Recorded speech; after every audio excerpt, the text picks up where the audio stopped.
situation. If military solution was possible, the war would already be over. Gaza needs less war, not more war, and on the West Bank, Israel's decision to advance its West Bank settlements is illegal and undermines the two-state solution. So, of course, we discussed what more can we do. We have been very active in contact with Israelis trying to improve the humanitarian situation on the ground, but of course more needs to be done. Many EU member states have taken measures against Israel, not against Israel, but against the Israeli government. And there is a very important distinction to be made. It's not against Israel, but actually the actions of Israeli government that are going on, including sanctioning the ministers, suspending arms exports. This is what the EU member states have done. So on the European Union side, there is no sugarcoating to the reality where we are. It was clear that today a broad majority of member states gave more ideas. What more can we do to really improve the situation? We will explore those ideas further. But it's clear that member states disagree on how to get Israeli government to change course. The options are clear and remain on the table. We have presented an option paper, but the problem is that not all EU member states are on board. But again, we had a very good discussion on different options, and we will continue to try to find ways to explore what can we do. And finally, on the issue of denying visas to Palestinian authorities so that they can't participate in the United Nations General Assembly. In the light of the existing agreements between the UN and its host state, we all urge for this decision to be reconsidered, considering the international law and the way United Nations has been built up. So this is the agreement that we all had on this topic. Thank you very much. And now over to you. Well, thank you very much, Kaja. When it comes to foreign policy, there's more than enough for us to tackle. And it's absolutely no secret, and that remains after today's meeting, that we are 27 member states, and we do not always agree on everything. But as I mentioned when I arrived this morning, the informal gimmick setting provides the, I would say, perfect atmosphere for constructive and honest discussions on how we can deliver on our promised pledges, how we can move forward, how we can strike compromise between ourselves. And I really want to thank my colleagues for the truly open, dynamic and non-scripted discussion we have had today. And as Kaja mentioned, we had core discussions on two of the major challenges facing the European Union, Russia's illegal war against Ukraine and the humanitarian catastrophe in Gaza. The European Union's most important task right now is to maintain support for Ukraine and increase the pressure on Russia. I think everybody agrees that it's very clear that Putin is trying to buy time and divert attention from the massive and brutal attacks on Ukraine. He must not succeed. And the only language he understands is that of hard pressure. And I want to thank my colleagues for the very constructive talks we have had on how we can move forward with the 19th sanction package. We need to bring Ukraine in a position of strength, and therefore we need to increase pressure together through harder sanctions. And of course, transatlantic cooperation will make the effect of the sanctions even stronger. The other main topic we discussed today is the current humanitarian catastrophe in Gaza. Daily horrific violence continues. And just last week, the UN declared famine in Gaza. Israel's actions go far beyond act of self-defense. And we have repeatedly urged Israel to stop the war and change her course. I have today urged EU member states to increase the pressure on Israel to change course. And I think we all share the concern about the humanitarian situation, and we all want the war in Gaza to end and the hostages to be released. As one concrete way to increase pressure, Denmark supports the suspension of the trade chapter in the association agreement with Israel. We will continue to work to secure the necessary support among the EU countries to do so. We must at the same time work hard to relieve the immense humanitarian suffering in Gaza. That's why we have called for Israel to reopen the medical corridor from Gaza to East Jerusalem and offered our support to treat patients from Gaza. Many of my colleagues echoed that approach. So we must increase our efforts. We must turn our words into action. I really appreciate the very open and frank discussions we have had today, and I, as I always do, look much forward to seeing all my colleagues again at our next Council meeting. And that, as I mentioned in the beginning, the strength of the EU is the fact that we are able to find common ground. And now, maybe more than ever, it is crucial to stand united and speak with one voice in a world of division, and perhaps even more important, to change these words into action. Thank you. Thank you. We open the floor to the questions. Please specify the principal to whom you address your questions. And we will start second row. Andrea, a mic for the lady. Thank you. Thank you very much. This is Andrea Palashana from Bloomberg. Hi, Rep. I want to ask you, yesterday morning you mentioned that in terms of sanctions against Russia, what would hurt the most would be more sanctions against oil and gas, and as well as secondary sanctions. After a day of discussions, do you feel like we're any closer to achieving some of those measures in the next package? Thank you. The work is ongoing. There were a lot of other ideas also put on the table. For example, financing, institutions, and also the way, our UK colleagues were mentioning also the things that they have done, and we can look into those possibilities. Crypto is one thing, although I don't know how it is doable in practice, but anyway, we are really exploring all the options and preparing. So next week we agreed that the ministers will propose concrete matters also for next week, so that we can move with this. But I think, Lars, you can echo that we had a very, very good discussion on really what more could be there. Of course, in the end, the question is where we find agreement with everybody. I definitely can echo that, and I think the most important takeaway is actually that we share the analysis that Putin is buying, time. So we need to step up. We need to introduce more sanctions to put pressure on him and to give Ukraine a position of strength. And then we have to work out the details, but I think the general atmosphere in the room was that we should move on and we should do it as fast as possible. Thank you. Next question, move over there. Yes. Thank you. Andrew Gray from Reuters. Two quick questions. On the Middle East, is it not the case that you're moving further apart on Gaza? We now have more countries, including Denmark, specifically calling for the suspension of the free trade part of the association agreement. So in a sense, it's not just, as you said this morning, High Representative, that you're divided. Actually, the divisions are growing and the differences are growing. You're growing further apart. And on frozen assets, the Belgian Foreign Minister was very clear this morning.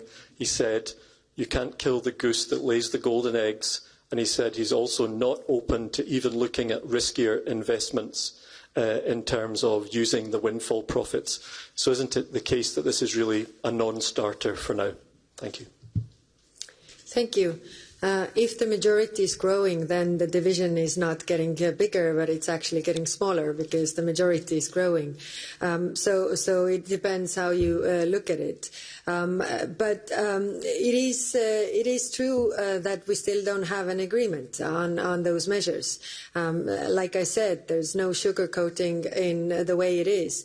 Today we had a very frank discussion on, really asking those countries who are not in favor of one or the other measure, okay, but what could be there then? What could be then the measure if we all agree, the diagnosis that the situation is grave?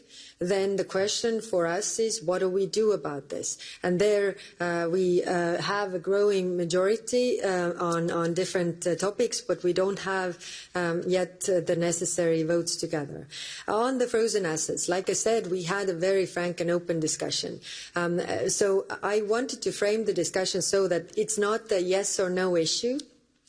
Because we have to think ahead, to also have an exit strategy. We can't possibly imagine, and by the way, there is a European Council conclusion that those assets remain frozen until Russia has paid for its damages. So we can't possibly imagine that those assets are given back unless they pay for the damages. We don't see them paying for the damages. So we need to have an exit strategy so that how do we go about this? And like I said, there are risks, of course, what also Belgium was raising, and many others as well. So let's work on the mitigation of those risks, how we can put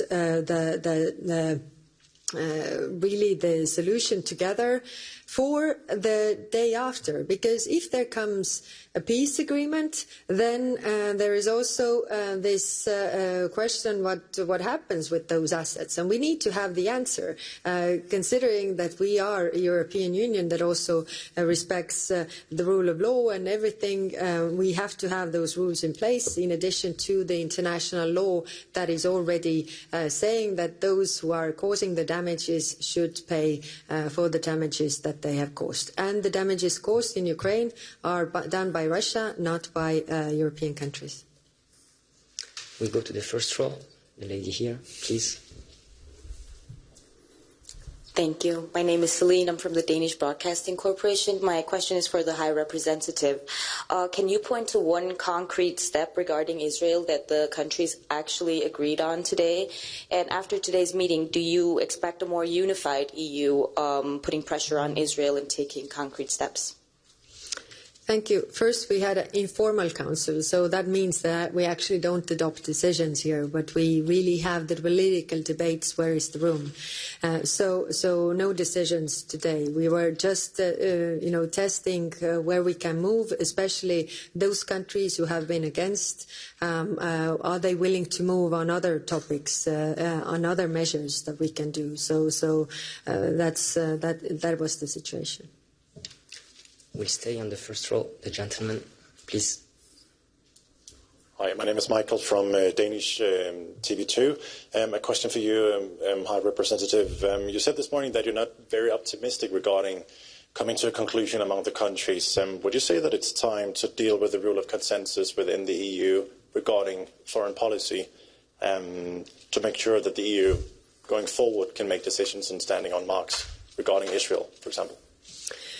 Yes, that's why I wanted to have the point on the agenda today about the working methods, to really discuss how we can deliver. Because my personal feeling is that,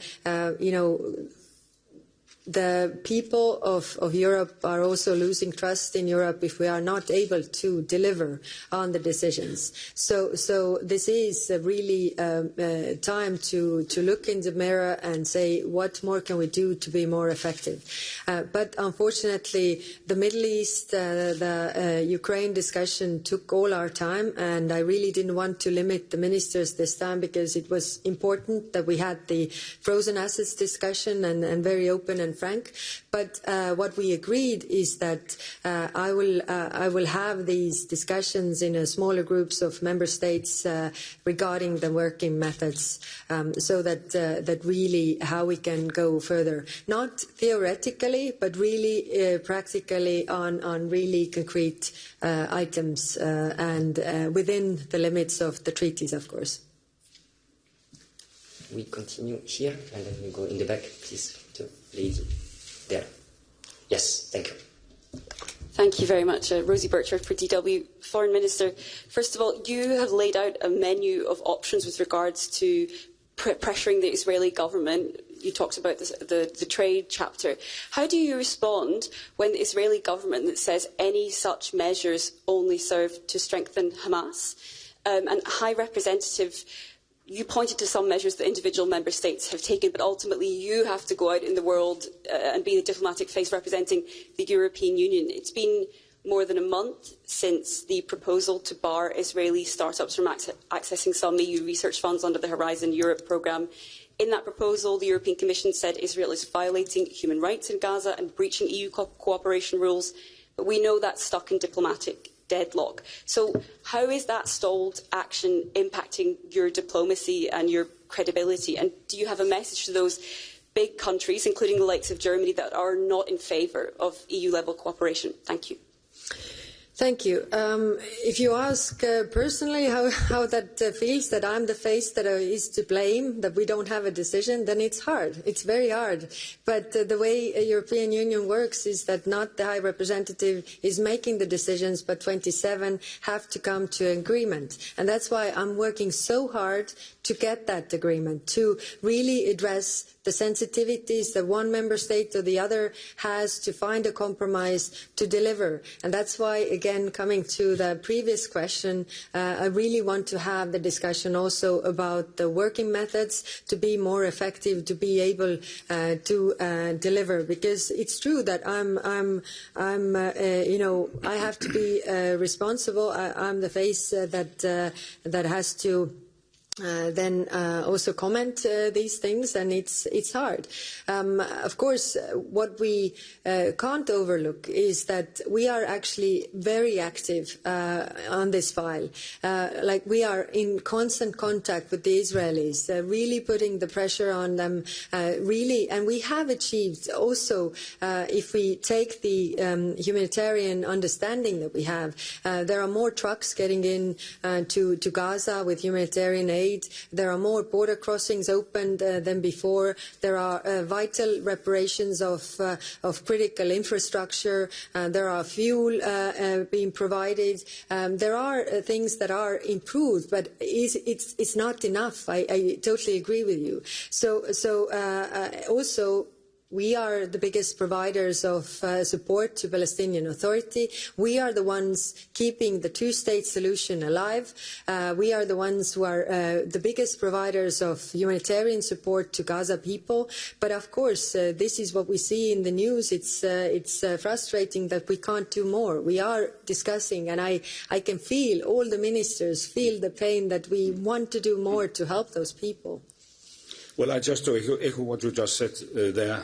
I think it is important that we challenge the false narratives. And I mean, we have absolutely no intention to strengthen Hamas, quite the opposite. But it is too black and white if, steps putting pressure on Israel to ensure that they fulfill their obligations is interpreted as now we are strengthening Hamas. We have to confront these false narratives, and I think perhaps that's one of the explanations why we haven't moved yet, because it's very polarized. Israel is right now undermining the two-state solution, and taking action against that is not strengthening Hamas. You could argue the opposite, because if we do not intervene, if we do not have any actions, then we give room to the most extremist environments at both sides of the conflict. So that's why we have been arguing that we should move. And I am pleased, even though we haven't reached any agreement, we don't have a qualified majority yet, but things are moving. And even though we haven't had the time for this debate in principle about working methods, we had it as a part of this discussion. That's true. Because the most sophisticated tools, for that we need consensus. But we have to work and think more innovative of what could be the next best solutions. For instance, we want to put a ban on import from the occupied territories. That's probably not doable. But then we could put heavy tariff on import, and we could do that by qualified majority.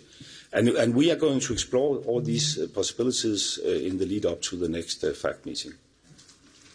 Thank you. We have time for 2 more quick ones. We'll take the lady in the back, and then we'll come back to the... Angela, please. Yes. Hi, Angela Scoogens from TVP World, Poland's public broadcaster. A question for you, High Representative. You mentioned that all member states support diplomatic efforts to achieve peace in Ukraine, but this morning, before the meeting kicked off, Hungary's foreign minister wrote on X, he described that the talks would be a pro-war tsunami for Ukraine and that it would revolve around Ukraine's EU accession bid and military support. I'm curious, did he change his tune? What was the flavour in the room from the Hungarian foreign minister? And another question on frozen Russian assets. You said that it was discussed today. What did the discussion resemble regarding burden sharing and the legal repercussions? Is this a viable option? Is that the feeling that you're getting from the member states as a substantive option? Thank you very much. Mm-hmm. Thank you. Of course, we don't comment on what one or the other member state said in the room, but we had good, constructive discussions, also very open and very critical at the time. So not following what one or the other member states are saying in their doorstep comments, so don't really know. But I can say in the room we had very open and frank discussions. On the frozen assets, yes, one of the questions was about the burden sharing of risk. And there the member states were voicing that, of course, we are in solidarity with Belgium. So they are not left alone with the risks. So let's work on mitigation of those risks. We'll move there to Thomas, please. Thanks a lot for the question. Thomas Kutschka with Frankfurter Allgemeine Zeitung. My question is to you, HRVP. It's actually 2 follow-ups to what you said on the frozen assets. When you say it's unthinkable that Russia ever sees these immobilized assets again if they do not compensate for the damage done during the war, could you please explain the thinking behind it? Because it's very well possible that in peace negotiations Ukraine renounces any reparations if it gets in return more control over their territory. So it's clearly a chip in the negotiations. So why would you exclude beforehand that any such deal could be done? That's the first question. The second question is this debate really about what you say exit strategy or the end game? So what happens in peace negotiations with Russia? Because a number of foreign ministers this morning explicitly said they wanted to use the money to fund Ukraine next year. Mm-hmm. And they pointed to the extensive financing needs and gaps.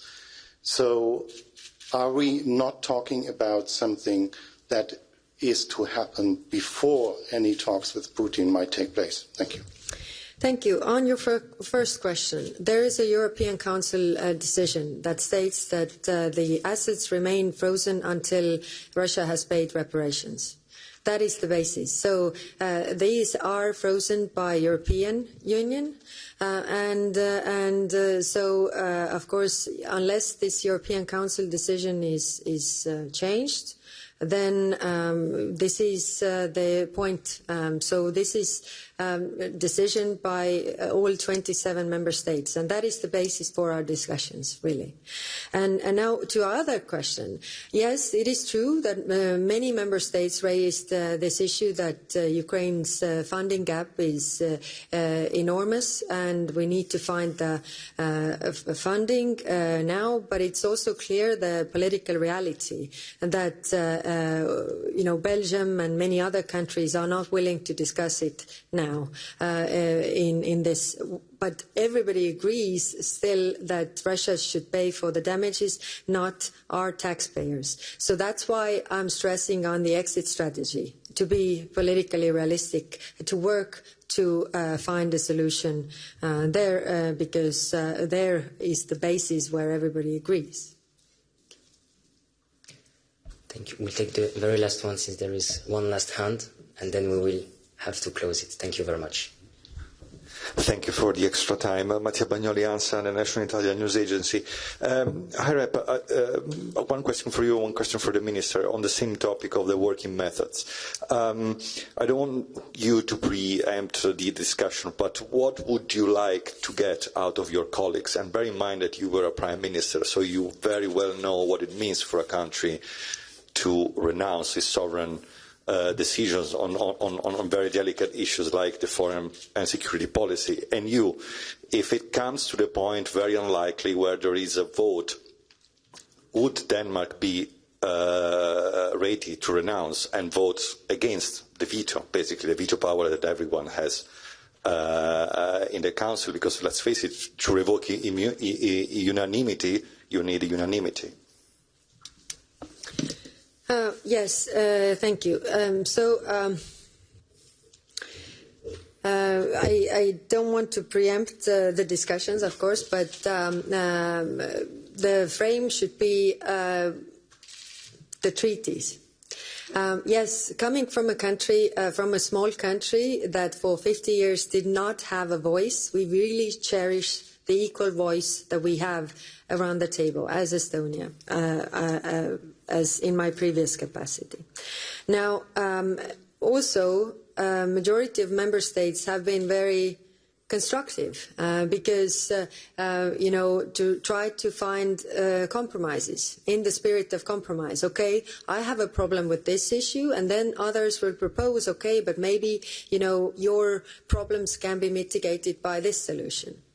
And I think this is the way it should be. If there is a risk that you are losing your voice, then you're more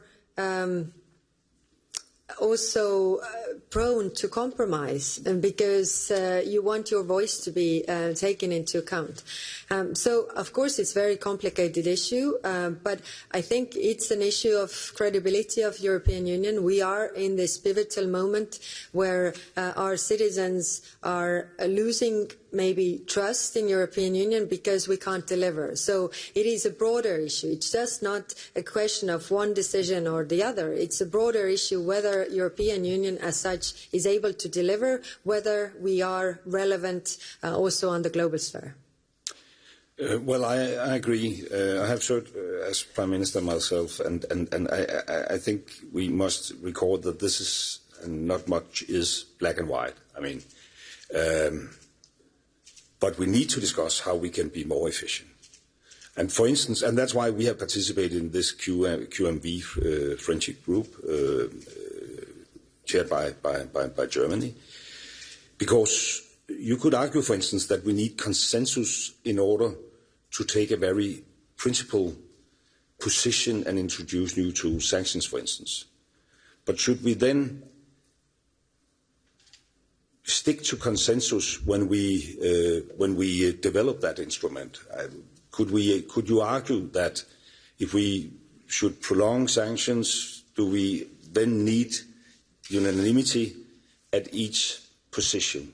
I mean, so there are nuances, and therefore, without predicting what will be the outcome of this, we as a country are eager to participate in this, because it goes without saying that right now it is the slowest ship in the convoy who defined the speed, and we should avoid a situation where, and we have seen that, where in some occasion one country is, the barrier for Europe to respond, and thereby we do not flex the muscles in the way we could, and that is undermining our predictability around the globe, and I think it also creates problems within our own societies. So that's why I really much welcome the High Rep's idea of this debate, as I welcome the debate about the frozen asset.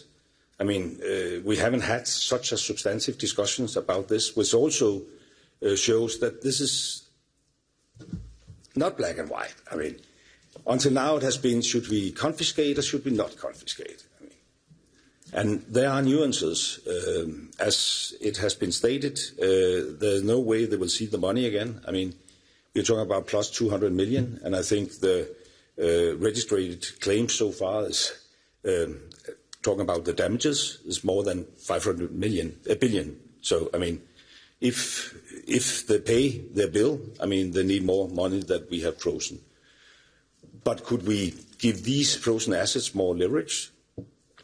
That's the discussion, and I really appreciate that we have had such an honest debate today, even though, and it goes without saying, because for an informal meeting, we haven't drawn any concrete conclusions yet. Thank you, Minister. This brings this press conference to an end. Have a nice evening and safe flight to Brussels. Thank you very much. Thank you.